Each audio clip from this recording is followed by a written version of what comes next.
지금 금투세가 뭐냐 그러면은 금투세는 결국 우리가 시세 차익에 대한 요 세금을 부과하겠다라고 하는 겁니다. 그럼 이거랑 대립되는 건 뭐냐 그러면은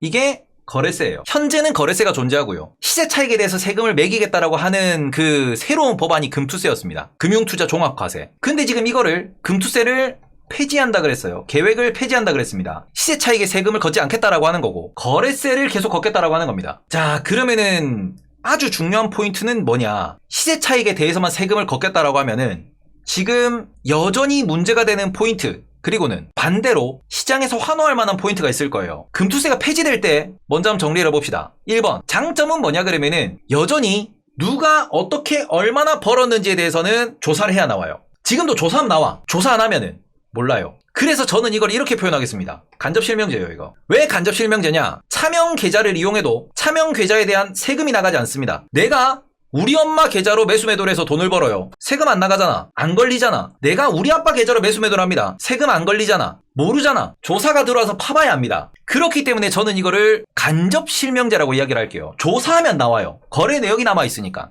다만 조사 안 하면 모릅니다. 이 사람이 직접 매수매도를 했는지 몰라요. 그러면은 내 계좌가 어디서 어떤 식으로 이용을 당하고 있을지도 모르는 겁니다. 그럼 이게 무슨 소리예요? 작전 칠 때 차명 계좌를 쓰는 게 가능하지. 말 그대로 지금 이 금투세에 대해서 갑론을박이 나오는 가장 큰 이유는 뭐냐 그러면은 금투세를 도입했을 때 가장 큰 단점이 이거예요. 결국 주식 투자가 완전 실명제가 되는 거고요. 누가 얼마나 벌었냐에 대해 가지고 자동적으로 세금 추적이 됩니다. 그리고 이 부분에서 부당이득을 취했다든지 거래를 하면서 이 이익이 난 것에 대해서 바로 세금이 부과되기 때문에 이러면은 차명 계좌를 쓰기가 되게 복잡해집니다. 왜?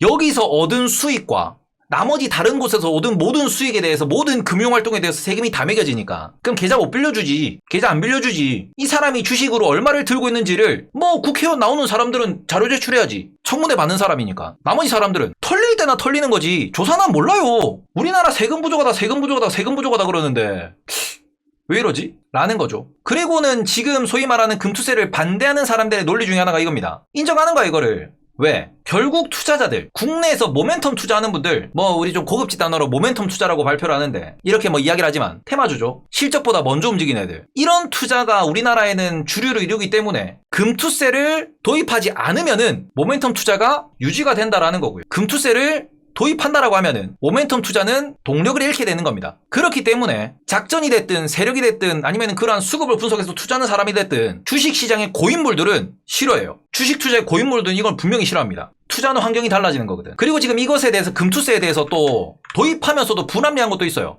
왜냐면은 미국 볼게요. 1년간 투자해서 플러스 난 거, 마이너스 난 거 상계하고 플러스 난 거에 대해서만 세금 부과하거든요. 근데 우리나라는 지금 도입하겠다는 도입안 자체가 말이 안 되는 게 원천징수를 하겠대. 그리고 나중에 이걸 뭐 돌려주겠대. 내가 매수매도를 했는데 왜 원천징수를 하지? 손실나면 돌려주겠대.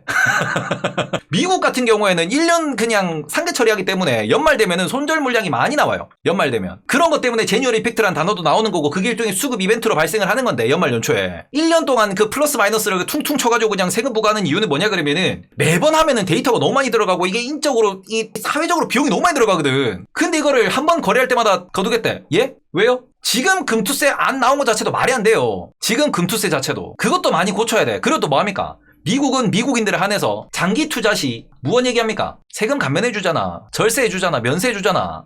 10년 보유하면 세금 안 붙이잖아 얘들. 10년 장투에서 차익 실현하면 세금 안 걷어요 얘들은. 미국 애들은. 미국 일에 한해서. 근데 우리나라는 손실 나도 거래세로 세금 내야 돼. 지금 우리 매수매도 단타 열심히 치시는 개인분들 1년 동안 세금 얼마 냈는지 한번 보세요. 내가 거래세를 얼마 냈는지 보세요. 다 성실 납세자입니다. 어마어마하게 세금을 냈어요. 다들 진짜 대한민국 발전을 위해서 엄청나게 노력하시는 분들입니다.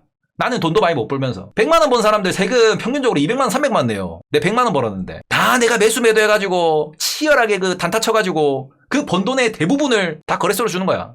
항상 금투세든 거래세든 중요한 것 디테일이라는 거고 세금의 목적이 뭐냐는 거겠네요. 그죠? 지금 중요한 거는 뭐냐 그러면은 시세 차익 5천만원 이상 거둔 사람들한테 세금 걷겠다. 그리고 거래세 좀 낮춰줄게. 그리고는 시세 차익 2천만원 번 사람들한테 2천만원 이상 낸 사람은 세금 없겠다. 거래세 더 줄여주겠다. 궁극적으로는 거래세를 없애면서 시세 차익으로 번 돈에 대해서 세금을 부과하겠다. 이런 식으로 가는 거거든요. 근데 이 부분에서 지금 우리나라가 바뀌어야 되는 게 여러 가지라고 말씀을 드리는 게 단계적 도입을 하겠다 혹은 이걸 뭐 동시에 부과를 하겠다. 근데 동시에 부과하는 국가가 없냐? 있어요. 영국이나 프랑스 같은 경우에는 시가총액 상위 기업들 같은 경우에는 거래세와 이 양도세를 동시에 부과합니다. 시가총액 상위 기업들은. 왜냐면 걔들 우상향할 거니까. 배당 많이 주니까. 다들 어찌 보면은 디테일하게 그 대안들을 다 만들어놔요. 그게 아니면 미국 같은 경우에는. 그냥 수수료 내고, 거래소 수수료 그냥 내주고, 나머지는 뭐 합니까? 나머지는 전부 다 차익 거둔 것에 대해서 세금 일괄적으로 가져가지. 그러니까 우리나라가 일단 거래세를 중심으로 이게 형성되어 있는 이 포인트는 거래세 중심이니까 뭐 합니까? 고빈도 매매를 하면서 거래세 조금씩 내면서 1% 벌면 세금 내고 먹는 거 있으니까 계속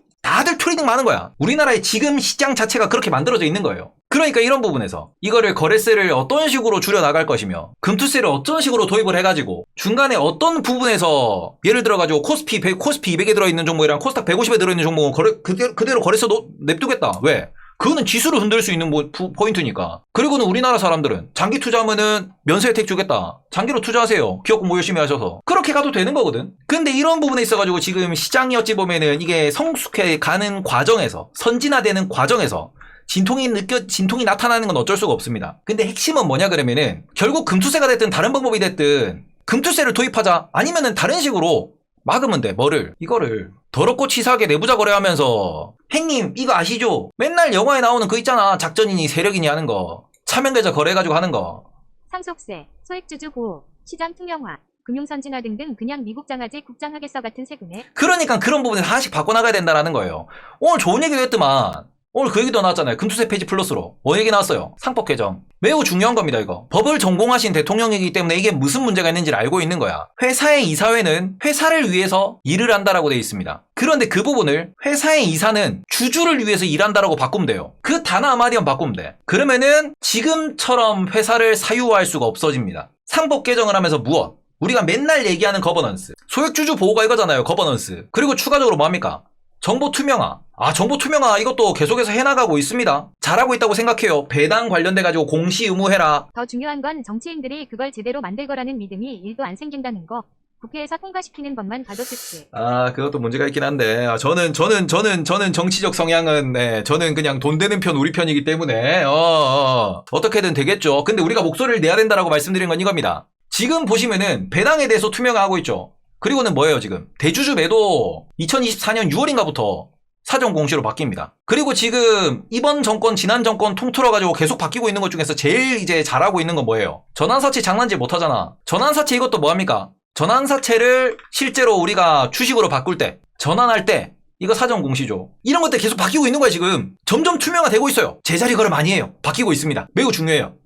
바뀌고 있는 거 맞아. 이런 거는 잘하고 있습니다. 그러고는 막 맨날 얘기하는 거 있잖아. 분할 상장. 이것도 일단 막히긴 했어요. 물적 분할하는 거 자체를 상장사 기준 물적 분할하고 난 뒤에는 7년 뒤 상장해야 된다라고 일단은 규정이 만들어졌습니다. 이것도 여전히 근데 그 전에 분할돼 있는 기업들 얼마나 많아. 그런 기업들 실적 키워서 사업 몰아줘서 IPO 딱 시키잖아, 지금. 그러면은 그 모기업이라고 했던 기업들 주가 개박살 나고 주주들도 울고 막 카카오 봐라. 이런 것도 이제 점점 바뀌고는 있는데 시간이 걸리지. 소액주주 보호 맞습니다. 바뀌어야 돼요. 점점 바뀌고는 있어요. 그 중에서 제일 중요한 게 상법 개정이고. 그리고 제일 핵심으로 되는 건 뭡니까? 저는 딱 핵심 두 가지만 말씀드리면 이거예요. 차명계좌 못 쓰게 하는 거라. 차명계좌에 대해서 이거를 확실히 잡아내는 수단을, 금투세가 아니더라도 저거에 대한 수단을 확실히 만들어야 돼. 그리고는 뭐 이사회 자체가 주주를 위한 회사가 돼야 된다라는 거야. 요거 두 개 되면 우리나라도 한 발짝 앞으로 올라가는 겁니다. 그러고는 이런 공시에 대해서도 이제는 그러면 잘못하면 말 걸 수 있지. 야, 이사들 너가 뭐 했어? 내가 주주인데. 너가 뭐 했어? 너가 왜 오너 할짝할짝거리고 있어? 너는 주주를 할짝여야 돼. 왜 오너를 할짝이고 있냐? 이사회 나와. 할 수 있는 거란 말이야, 이게. 그러니 이런 투명화, 공시, 자산시장 선진화, 상장사들에 대한 주가 조작이 단순히 민간인들만의 작품일지. 그러니 차명계좌를 다 까야죠. 무슨 난 잘 모르겠어. 그 민간인이지 뭔지 난 잘 모르겠고. 네. 판사님 저는 죄가 없어요. 네. 저는 죄가 없어요, 판사님. 얘가 나쁜 애예요. 네.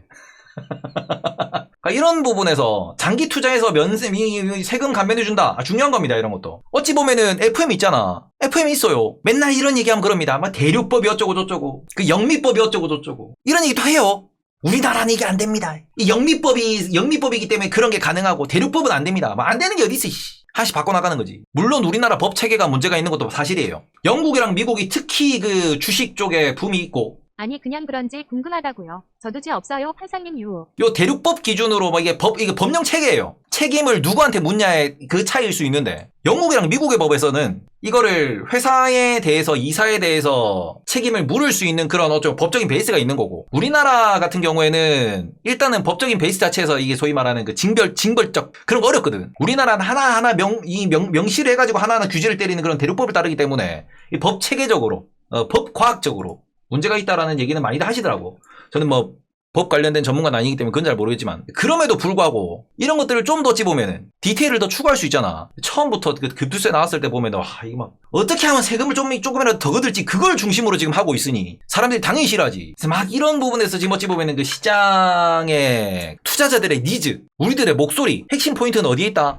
금투세를 하니 마니가 중요한 게 아니야. 금투세에 대한 얘기가 왜 나왔는데? 금투세에 대한 기본적인 얘기가 나온 이유는 이거예요. 차명계좌. 돈을 못 버는데도 우리는 세금을 내야 된다. 돈을 번 사람한테 세금을 물리자. 그리고는 차명계좌 쓰는 거를 막아야 하지 않겠냐. 이거란 말이야. 그리고 이거는 확실히 불합리한 게 맞잖아요. 차명계좌 쓰는 이거는. 이거는 진짜 불합리한 게 맞잖아. 하면 안 되는 거잖아 이거. 대주주가 차명계좌를 쓰고 특수관계인이 차명계좌를 쓰면서 그래서 우리나라 같은 경우에는 지금까지는 진짜 부동산을 먹고 살았어요. 근데 지금 중국 봐봐요. 일본 봐봐요. 부동산으로 계속 먹고 살 수 있냐. 부동산 뜯어먹고 사는 것도 어느 정도 한계가 있다고 생각을 하거든요. 특히 우리나라가 지금 같은 경우에는 뭐 서울 집값 기준에서 상하이, 도쿄, 뉴욕, 영국, 런던 다 따져보면은 과연 서울 집값이 여기서 더 올라갈 수 있을까도 어느 정도 의문은 들긴 하죠. 평균가 기준으로 따지면은. 정말 펜트하우스 정말 좋은 집은 더 올라갈 수 있겠지만 서울의 뭐 강북이라든지 아니면 저쪽에 뭐 은평 이런데 더 올라갈 수 있을까? 지금 우리나라의 그 GDP와 GNP와 평균 임금과 그 상황에서의 일반 주거용 주택이 10억, 12억 한다 그러면은 더 올라갈 수 있냐? 그것도 우리가 잘 고민해봐야 돼요. 강남은 더 올라갈 수 있어요.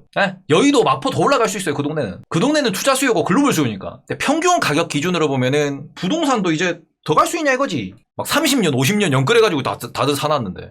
저는 그런 부분에서 앞으로 바뀔 게 정말 많다라고 생각을 합니다. 다만 금투세를 도입하냐 마냐 이게 중요한 게 아니야. 금투세를 좀 더 가다듬든 아니면 우리나라의 금융을 좀 더 선진화시키기 위해서 뭔가를 만들어야 되고 장치를 더 보완해야 되고 장기 투자를 끌고 가야 되고 그리고 소액주주가 맨날 얘기하는 분할 상장, 쪼개기 상장, 거버넌스 문제 이런 것들을 하나하나 개선해 나가야죠. 그래서 그런 방향성에서 뭐 큰 물결은 뭐 틀렸다라고 생각은 안 하는데 중간중간에 너무 정치적 발언이 많이 껴있어요. 아시다시피. 이런 정치적인 포인트와 장기 방향성에 대한 포인트를 개인 투자자도 이걸 규제당국에서도 균형을 좀 잡았으면 좋겠다라는 생각. 차명계좌는 제발 어떻게 해서든 좀 잡았으면 좋겠다는 생각. 시불에 있는 놈들만 돈 더 벌고 우리는 다 돈 다 꼴고 맞아 저게 차명계좌가? 저걸 보호해줘야 되는 거냐고 저게. 그러니 맨날 미국 얘기하지 미국 주식. 제가 맨날 미국 주식 얘기하는 이유 중에 하나가 이겁니다.